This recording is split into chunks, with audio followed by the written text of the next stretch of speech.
So is this pretty much everyone at this stage? Yeah. So is your academic sort of semester actually begun yet, or does it start next week? This is not my fault. I'll let you know that at the beginning.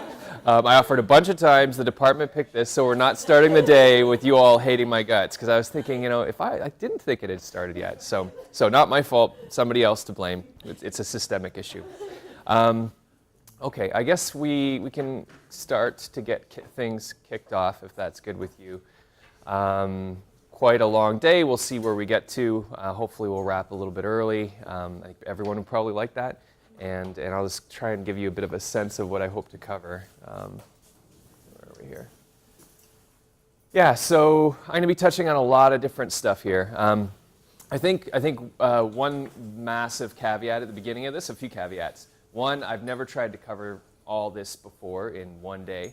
Like, there are whole degree programs, certainly courses that touch any one of these pieces. So it's like the caveat at the beginning is absolutely impossible to teach you all the stuff that you might need to know in any one of these topics in just one go like this. This is really intended just kind of almost as an awareness raising exercise. So you kind of are at least a bit more aware of what's out there, things to think about, sources to go to, so that you're kind of better off than I was. So I guess the backdrop here is psychologists, depending on where you land, and we'll get into that in a few minutes.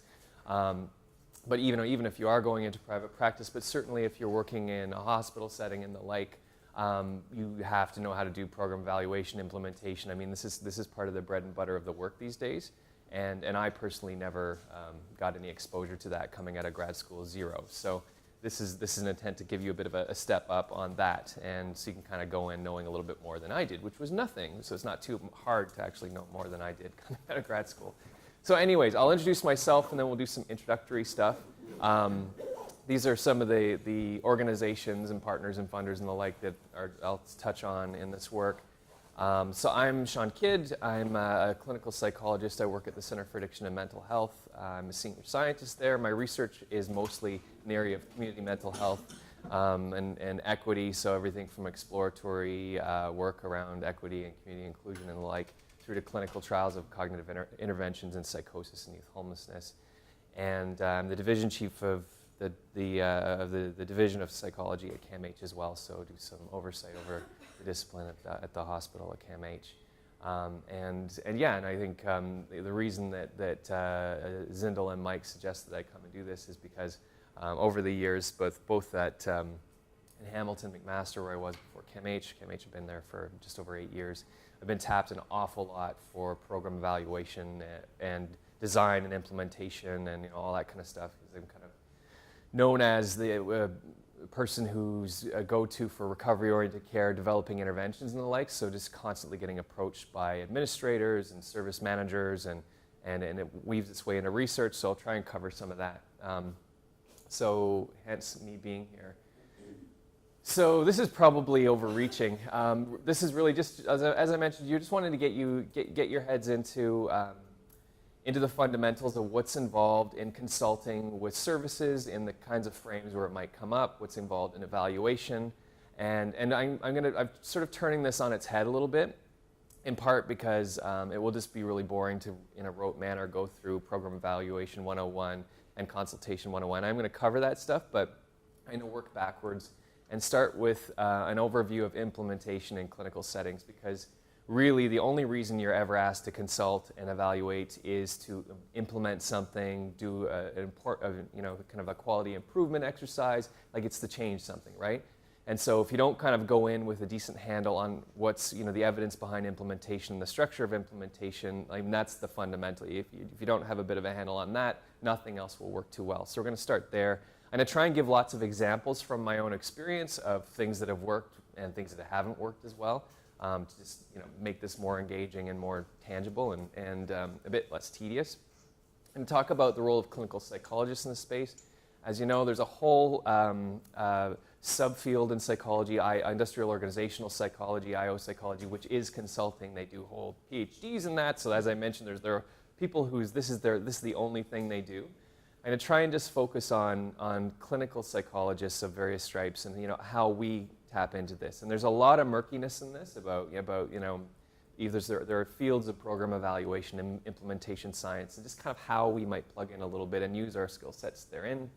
And then also just try and give you a bit of a sense in the so-called real world as how this plays out, and just some pitfalls and things to think about. And just think about, how you'll want to identify yourself as a resource in this area. So yeah, so is that sounding reasonable? Oh, in 6 hours. So we'll get it done. You've got the agenda in front of you, more or less. I've tried to, as I always do, is try and keep the didactic to a minimum, because as we're going to get into in the implementation science realm, didactic presentations on anything are not effective in terms of changing people's practice. They're necessary. You need to get some information on that. So try and keep that to a minimum. I've given you some great references. There's tons to read if you want those pieces of information, but the reality is you will not remember a ton of what I talk about here. So trying to get a few messages across there. And then the afternoon is a bit more experimental. Some of it's pretty straightforward, sort of standard troubleshooting dilemmas. Later in the afternoon, we're going to see how well you're doing with your acting abilities and do a little bit of role playing out some design, because I think that's where a lot of the thinking here comes in, is approaching a service that has a problem, has a question, as a consultant, working with them to figure out what are the data points, where are you going to start in terms of consulting, working with them, evaluating, and design essentially a plan to implement an evaluation, navigate a consultation relationship. Obviously, we're not going to get into pretending to gather data and all that, but just get to the point that you've got a plan mapped out. And then, so we'll see how it goes. I have like half the room on the consulting psychology evaluator side, half on the service side, and then we'll switch it around and see how that goes. And as I mentioned, we'll see, depends how super engaged you are and chatty you are, in terms of where we land at the end, and I'll try and wrap up with some sort of concluding comments. Now, I hate icebreakers, I got to tell you. I hate them with a passion. Turning up at places and first thing in the morning, you're expected to do something goofy. But nonetheless, we have a long day, and just to try and mix it up a little bit in terms of getting to know you, there's an icebreaker that I find is a bit less excruciating, and it does the two things of helping me to get to know you, maybe know each other a little bit better, and then we get started. So I'm going to ask for your name, obviously, and any experience you have in any kind of consultation. This could be light touch stuff, like you're doing a practicum, they want to do like a little bit of satisfaction surveying of some people who are taking a group, or you're asked to look at ways of improving people's experience in a service, that kind of stuff, or if you've actually done formal program evaluations. And program evaluation, of course, blends in with research. I think increasingly as the world of quality improvement is become the norm in hospitals and the like, it is weaving into actually academic publications, and it's getting murkier, the divide. It's not just kind of handing out satisfaction surveys like it might have been some years back. So tell us about any experience you have with that, and tell us your life story from birth to landing in this room in less than a minute. Can you do it?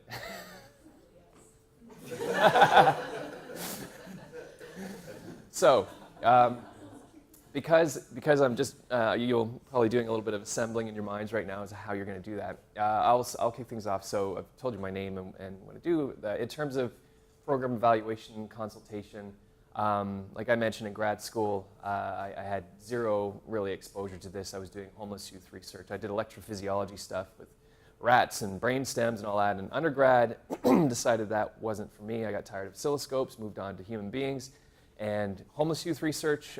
And I think it was in the homeless youth realm that it first started happening, because services are really often in desperate need for advice on how to deal with young people turning up with psychosis, for example.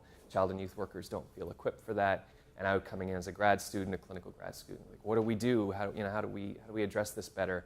So these questions started to come up, and my answer was, I don't know. Like, I knew what clinical psychologists would do. We'd do an assessment, and we would look at treatment. We'd see if we could connect them with a psychiatrist and all that. Not so relevant when a child and youth worker is there and saying, well, what do I do? And you can't say something unrealistic like, oh, you should get a neuropsychologist or somebody in here. You've got to try and come up with something that's relevant and doable for them. So that's where it started. So complete confusion, right on through to hospital, St. Joe's in Hamilton. I was 4 years in a community mental health service there, and they were asking me, suicide prevention, intervention, train all of our ACT teams, go. And I'm like, okay, figuring out how to do that, and just all of these consultative kind of things came up, and I just had to figure it out as I went. I was on Amazon ordering books on program evaluation, consultation, implementation. Just started reading about it and just figured it out, made lots of mistakes, and look back at embarrassment on some of the early efforts. But nonetheless, it's continued right to this day. I'm constantly at this. So that's me. Life story from birth to here. 1973, it's Brampton. Kind of a terrible place to grow up, very boring. And grew up there. My parents were both teachers, so the cool thing about having parents that are teachers is the summers were always off altogether, so we would get the camper behind the station wagon, and a week after school ended, just go one direction or the other across the country and come back a couple days before school started, which was completely awesome growing up. My brother's 8 years older than I, so sort of, more of an uncle than a brother. And then, I grew up in Brampton through high school. Hated high school. I didn't engage. I skipped lots of classes. I was sort of a bit of a disappointment for parents. The grades weren't great, kind of C's and so on. Applied to 3 universities. Didn't get into any of them. Rejection, rejection, rejection. Oh crap, am I going to be working at the lumberyard for the rest of my life? Finished high school half a year early. I spent 6 months working at a lumberyard. Didn't want to do that for the rest of my life. Applied to the Last Chance U, Laurentian, Carleton, Windsor. Got into Carleton. Loved it, did really well, got straight A's, all the good stuff. Got into electrophysiology, really loved the science, started publishing papers. I was really fortunate that I had this kind of old school professor who'd float down once in a while and say in a southern accent, hey, how's it going? And then go back to his office. He left me to run the experiments. I got papers out, got to present. That got me into, I got bored of rats oscilloscopes, worked on a distress line, liked working with people better, homeless shelters, off to University of Windsor. Windsor was a blast, worked in Detroit, a crime victim service, across the river, clinical experiences, got doing qualitative research with homeless youth. Fortunately got to Yale for a residency, which was great. New Haven's a lovely place. The hospital's really crappy, really good experience working there, and then did a postdoc funded by SSHRC, where I was in New York City and Toronto doing homeless youth research, got licensed, on to Hamilton, got a position there, mostly clinical, doing some research, and then got into U of T and CAMH, been there for 8 years, and did program evaluation, met Zindel Siegel, know him, became an affiliate here, and I landed here in front of you, lucky you, on a day when you should probably not be here, but should be still at home or doing what all skiing or something. So anyways, hopefully that wasn't about less than a minute. Now it's your turn. You've had a little bit of time while I was rambling to assemble, so I don't know if you want to do the random, whoever wants to get it over with first, or if you want to just go around the room and that kind of a thing. Cool. All right, well, thanks. Thanks, everyone. So it sounds like in terms of themes, you got a range. Some folks have quite a bit of program evaluation experience, which is great to hear, and some that have none, which is completely fine. I'll try and aim for the middle to some extent, where people with more experience are picking up a few things, and as well, people with no experience are getting a bit of a primer. So to get going, like I mentioned, some of you are fortunate to have some experience. I was really taught nothing. I think like looking at, talking about, because it sounds like some of you might be, or even many of you might be interested in kind of a health science center sort of a trajectory, whether it's an academic health science hospital, whether more in the clinical direction or more in the research direction like me. But there have been a few generations of kinds of psychology that's been happening in hospitals. So the earlier generation, which was largely gone by the time I arrived on the scene, were psychologists just doing pretty flexible clinical work. No one was really too sure what they were doing. Some people were very, looking at doing very rigorous and intensive work. Some other people were kind of running kind of more rec therapy groups with probably common factor elements to them, might have been working quite well. But nonetheless, as the funding challenge came up more and more in hospitals, when administrators look at the pay grades, we're always at the top, right? And they will see, I think it was a problem that they saw psychologists kind of running these hazy groups and it's not too sure what they're doing.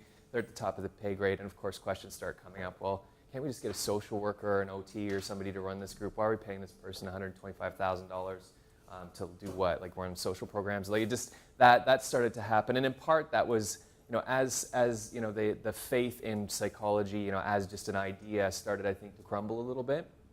So whole departments were let go. Right when I was in grad school, St. Mike's got rid of. They had a department of about 15 or so psychologists who are gone. In a unionized environment, strangely, it's a lot easier to dismiss a whole department than it is one person, because you've got to come up with a rationale for the one person within the union, but you can get rid of a whole psych department. So some hospitals took advantage of that and did that. Happened at CAMH as well. It happened in Hamilton. this was kind of part of the scene. There was sort of the dramatic dropping of departments, and then but more common was the gradual attrition.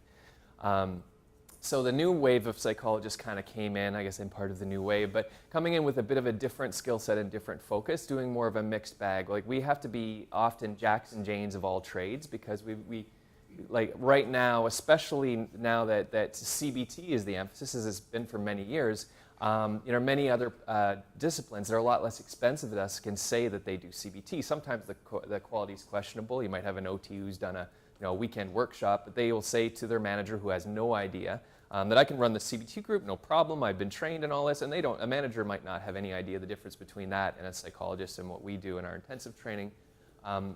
So nonetheless, going in with a broad skill set is, I'd say, arguably in health science centers, pretty much essential.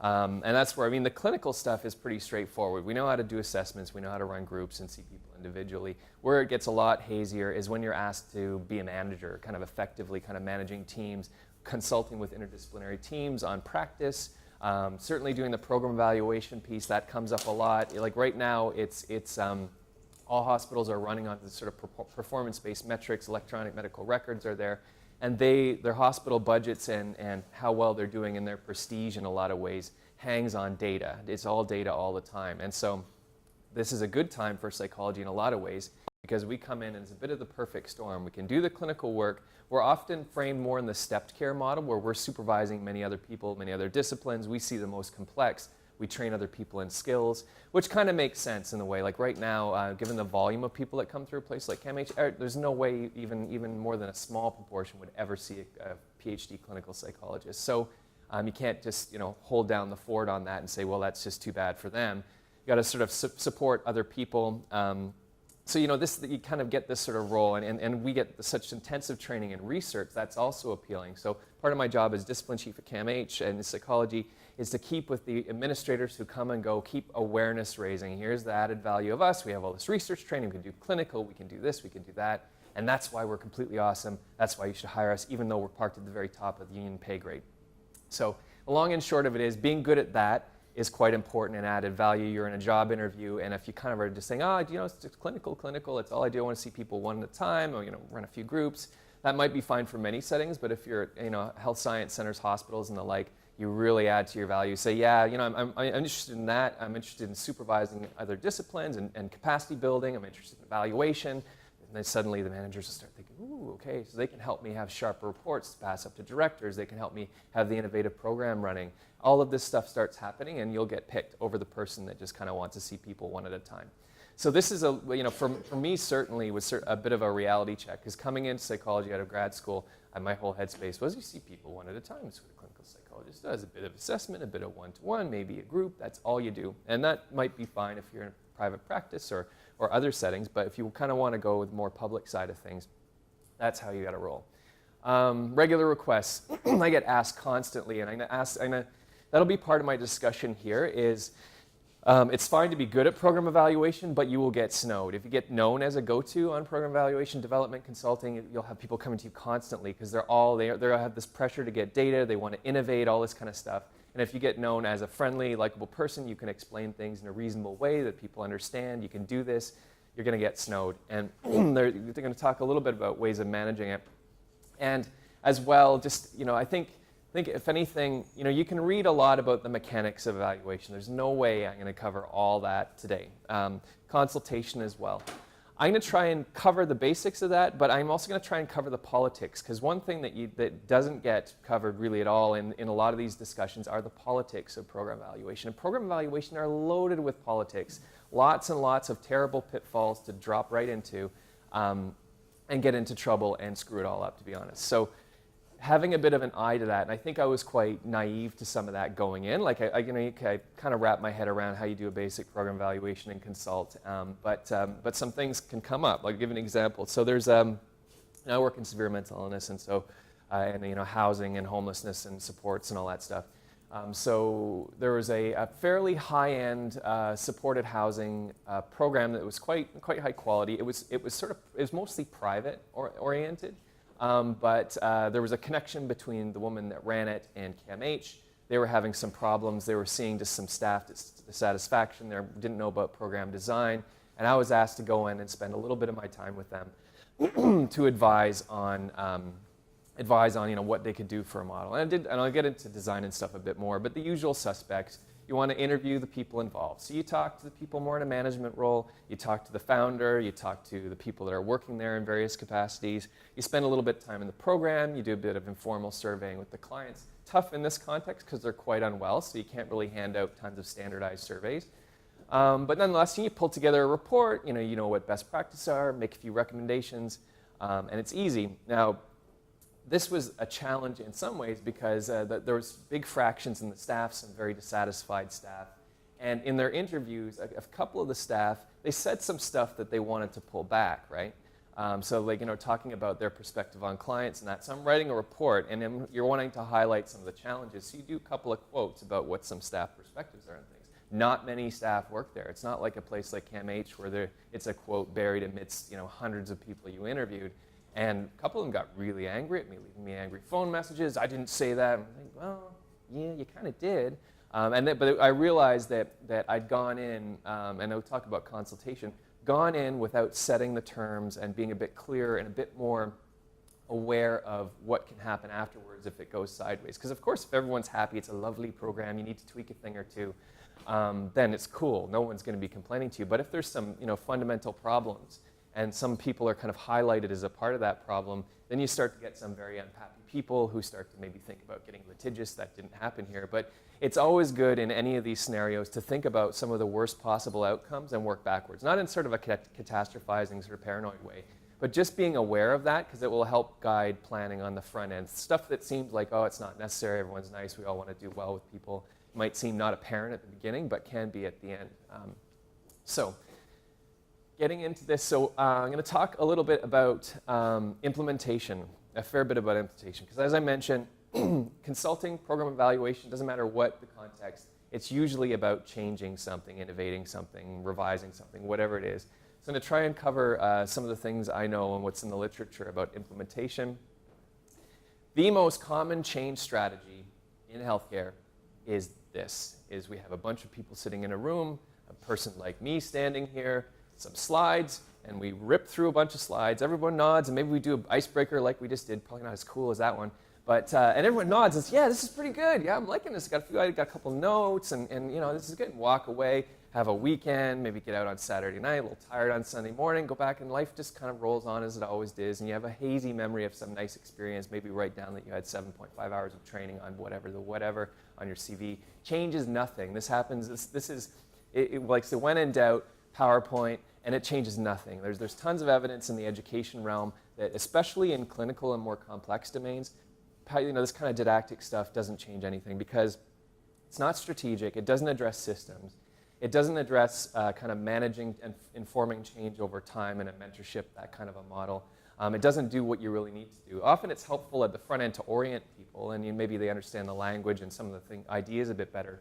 But in the end, it doesn't change much of anything. There are exceptions. This is normal curve research. There are some people that are, I'm sure, so blown away by this presentation that it will change their life. A few people mentioned taking a class where that happened. That's awesome. But on average, presumably some people go to these sorts of presentations and get worse at whatever it is.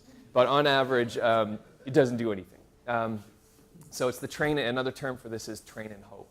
And this is like in a lot of, there's a bit of a play within a play here. In asking you to tell your life story in a minute, a lot of program evaluation is about engaging people, right? Often you'll have teams, they don't want a consultant or program evaluation. I myself, when consultants roll through CAMH, I'm like, oh God, you have to go to this thing and sit and listen to this person sound off with their fancy diagrams, the flavor of the month stuff about their change management plan. They summarize and they have names like, what was the most recent one? There was a group that came through. It's like the Inspiration Company or something like this. And they have these people going, who the hell? They don't know what the hell is going on in the hospital. So when I put my staff side of the hat on, it's like I don't want to be there. I don't like these people who are coming in, talking a lot, being paid tons of money. And I wait for them to go away, nod, smile, and it's done, thank God. So to be a bit different than that, you got to engage in a bit of a different way. And this is why the thing I liked hearing was a really great diversity of life experience. around the room in a range of different ways. Like, it's engaging people at a human level. If you can't, it's like anything clinical, right? You know, without the common factors, it doesn't matter if you're a Freudian analyst or doing manualized CBT, you're sunk. And the same goes for this too. If you can't engage teams and people, and in kind of not a Pollyanna-ish inspiring way, like some of you say, we're going to change the world. And if you've been in healthcare for long enough, you know that change happens, and it often doesn't. It happens in small and incremental ways. But yeah, I guess that's what I'm getting at. And sometimes it's good to call out the flaws. Like I do this all the time. Whenever I'm engaging groups of people, I'll say, what I'm doing right now is generally really not effective. And you get a laugh, and people kind of realize, yeah, like everyone's thinking that.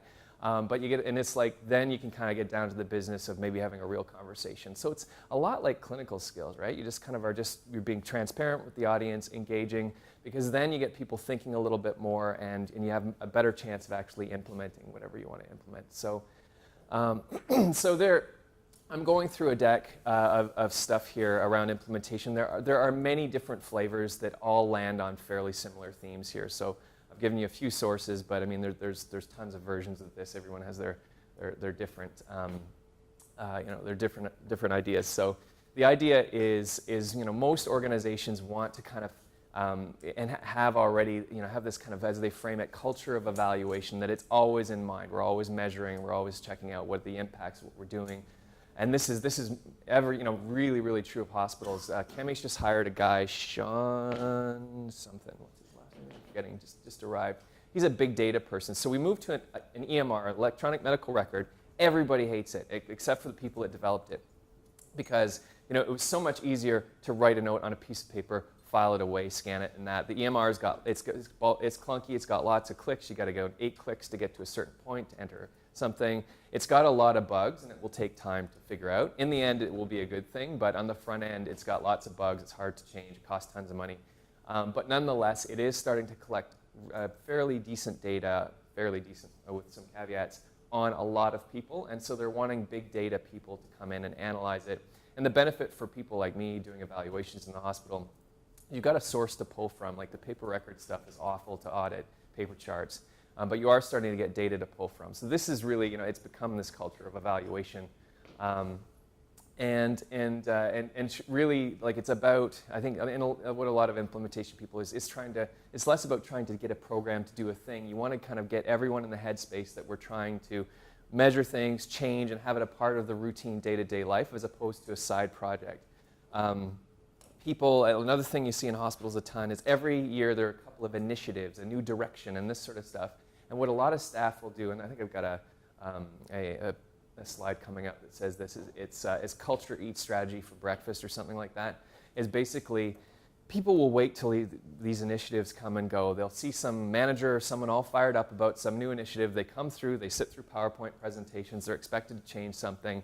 Nothing much happens. That manager leaves, oh thank God, then another one comes on. Like, there's initiatives and initiatives and initiatives, and this word innovation is used a ton.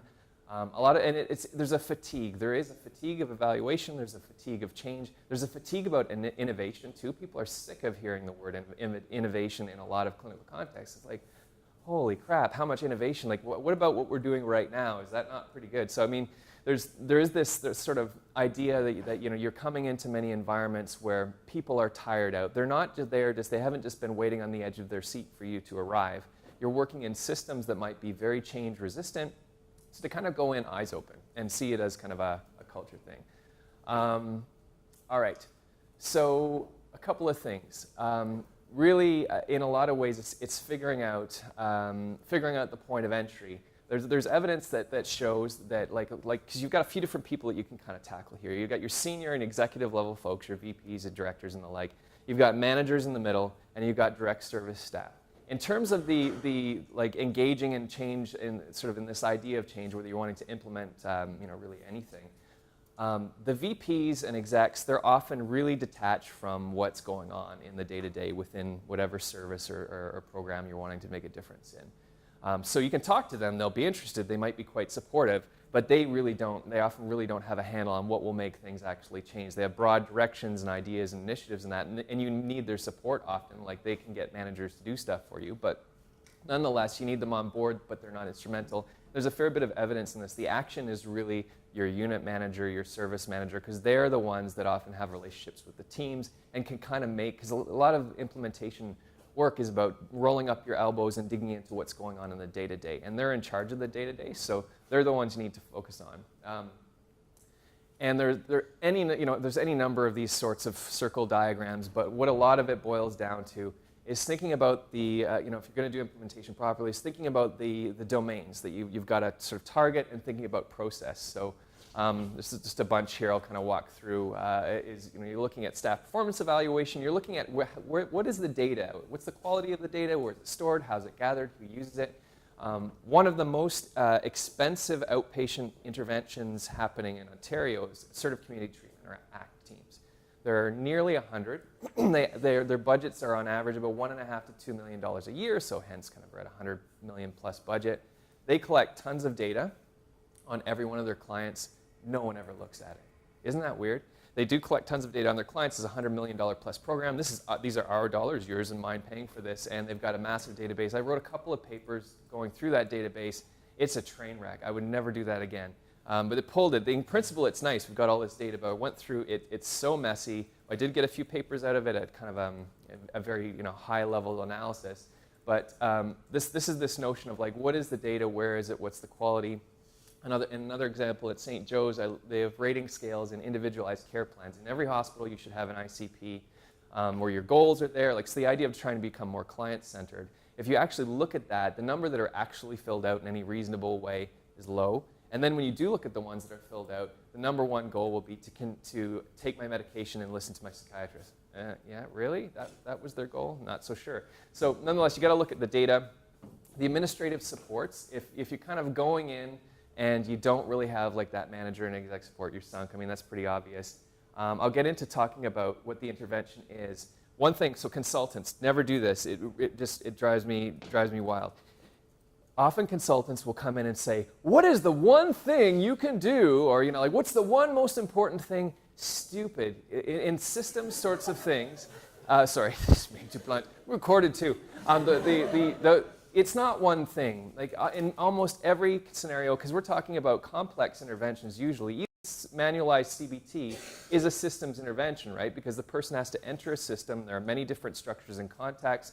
You do have you sitting in front of the person delivering something quite structured, but that's only one piece of the picture. And if other pieces aren't working, you're sunk. You could be doing lovely CBT, but if they're having these sort of challenges with other aspects of the system, whether in a hospital or in their life, you're sunk. You won't have the impacts you want. So I hate hearing that because it's like, what's the one thing we do? So many initiatives fail because you focus on one thing when perhaps three things needed to be done at once, or there needed to be a sequence of different things so that systems lands. I'll get into that in a bit, but that's what it's often about. Other change things, initiatives, so recruitment and selection. often, and this happens at CAMH, happens in a lot of places, being thoughtful on the recruitment side. And this can be a challenge. This can be a challenge in unionized environments where you have very lockstep sort of recruitment processes. When I was in New Haven interviewing for internship, as you all will be doing quite soon. That's quite the marathon. All of January, part of December, you're doing this hopping around the country. You almost always get a terrible cold towards the end. And you hit these range of interviews, and some of them are very lockstep. I hated Ottawa because I went in, and there were three people sitting there with pieces of paper, and they took turns asking me questions, and they just wrote down everything I said. And their heads were down the whole time. I'm like, who the hell are these people? Not even getting to know them at all.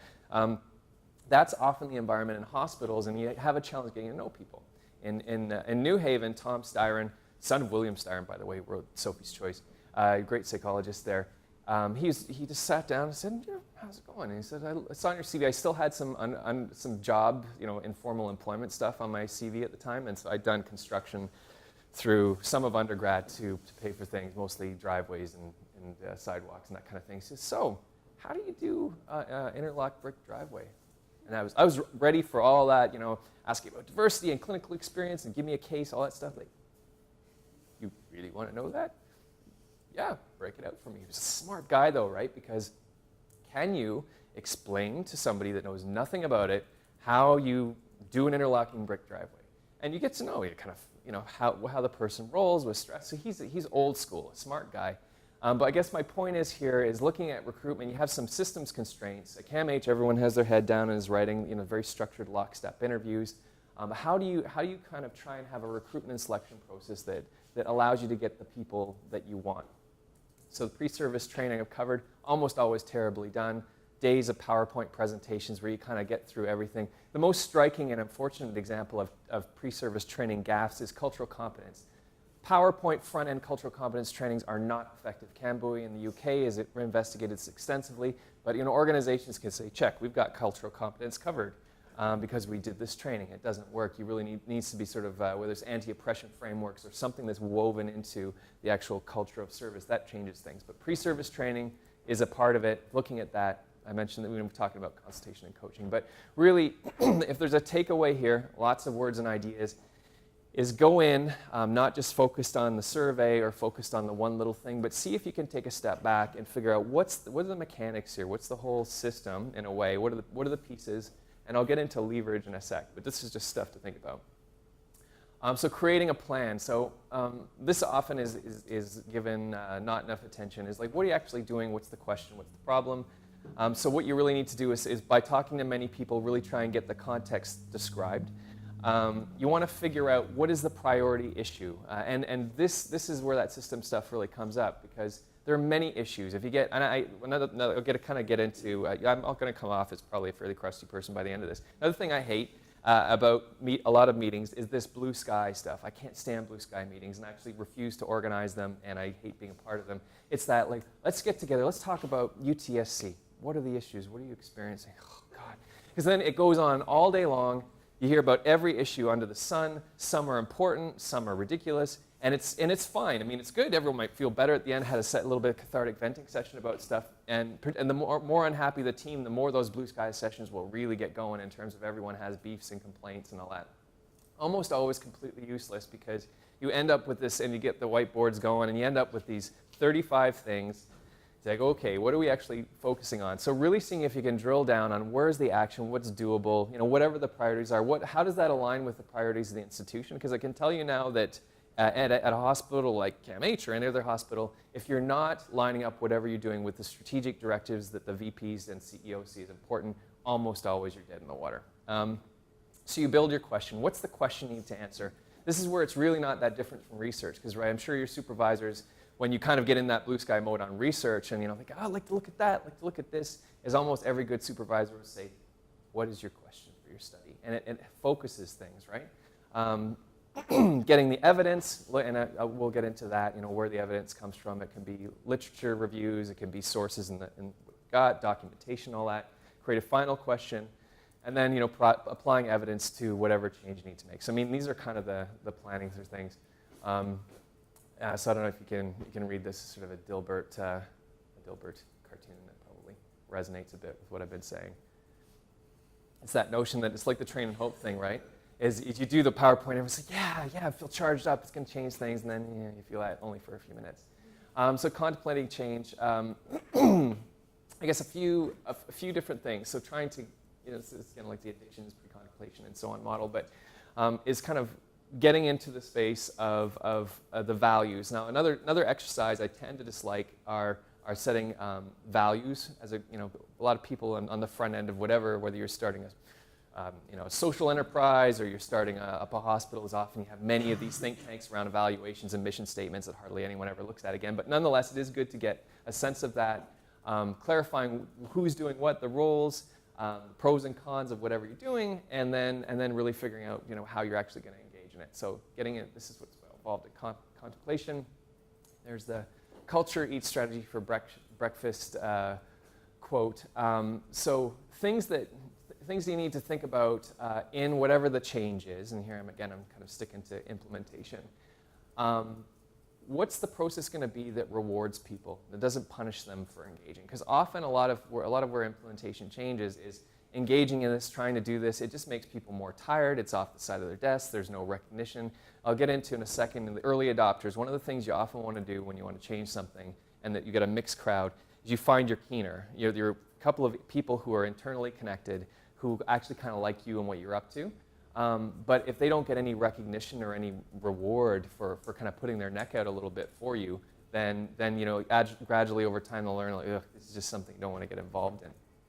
Visible support at high levels. That's where you want your managers and execs and all that to say, this is important, this is what we're doing. It's good to have the CEO or the physician-in-chief come in at the beginning of whatever thing you're doing to say, take 5 minutes to say a few words. I think I'm behind this. I think this is important. That's quite important. I've mentioned the organizational goals. You know, tracks and publicizes progress. Is advertised. Another thing that you that in any evaluation, consultation, implementation stuff is you have to become fairly decent at advertising. Again, another thing that I knew absolutely zero about going in. But recognizing that there's a great book, I should have had it here, by Chip and Dan Heath. It's called Sticky Ideas Made to Stick, something like that. Somebody could look that up in this age of Google. But Chip and Dan Heath's a great book because it's all about based in research and research more on the marketing advertising side, what are the most effective strategies for getting people's attention and for changing people's thinking. And this is really great stuff. And stuff like, one thing that I picked up from that book, amongst many, names. People love reading names. I think they quote a guy who was running a small newspaper. If they could just run a newspaper that was nothing but names, they'd be golden. So this is the sort of thing that if a small change is happening in the hospital, like we're running a randomized trial right now of a peer support intervention that helps bridge people with schizophrenia from inpatient to outpatient units. They engage on the ward, and then they follow them into the community for a month. And so we've got a team of peer support workers, we've got researchers and all this kind of stuff there. We have an insight article. We make sure we've got pictures. It's showing, hey, there are real people here, and here's what we're doing. And we have tons of names. Anyone who's remotely involved, we celebrate, what units have been sending us lots and lots of clients. 2-1, 3-2, all of these units. And just, it's kind of advertising and publicizing. When people have been involved in evaluation that has more of a research lens, like we just did a study of a trial of digital picture frames on inpatient rooms. So the idea that people lose their identity and the rooms truly suck. You go in, it's very blank, it's concrete walls, all this kind of thing, in the older buildings in particular. So just a small intervention, digital picture frame, meaningful pictures of the country you came from or your family and whatnot. Does that make a difference for redirecting when you're in distress? Hey, maybe you just need to take a few breaths and just watch the pictures and see if you can engage there. Or just keeping in touch with who you are. Also mediating relationships with nurses. They can come in and say, hey, well, what's with the dogs? Are you into that? And have a conversation. So the OTs that help with that, there is a point to this ramble.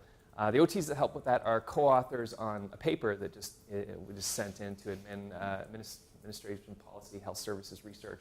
But nonetheless, get names on papers. They were involved. It's meaningful, get their name on the paper, but people often forget this. So advertise and have exposure.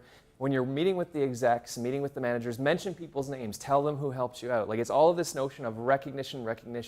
The managers are often desperate for recognition, so when you're presenting findings, you put names in, you let them know who they are. And you just begin to get this culture of everyone walks away, whether the implementation works or not, maybe, but everyone feels like they were a part of something positive, they got recognition, they have something to put on their resume. And remembering that, if you're in a hospital for a while, most of the things you try and implement, sadly, are not going to work. I hate to tell you this. But nonetheless, you will be doing this many times, right? So if you get to be known as a person, every time this guy comes around or this gal comes around, something kind of good happens. I feel like, my manager knows me better. The managers are happy because their VP kind of heard that they're involved in something innovative. So it's all about this kind of culture stuff, and advertising is a part of it. Made to Stick is the name of the book by Chip and Dan Heath. Sustained effort over a long time. This is very much, a few things over the long haul to think about implementation. It's one good thing about being in-house, because people are very cynical about the outside consultants who come in and they have all these diagrams and these theories and stuff, and mostly they're not well liked. And actually, getting ahead of myself here, is consultation in hospitals and in health systems is largely dead. Like before 2008, before the recession in 2008, they were around quite a bit.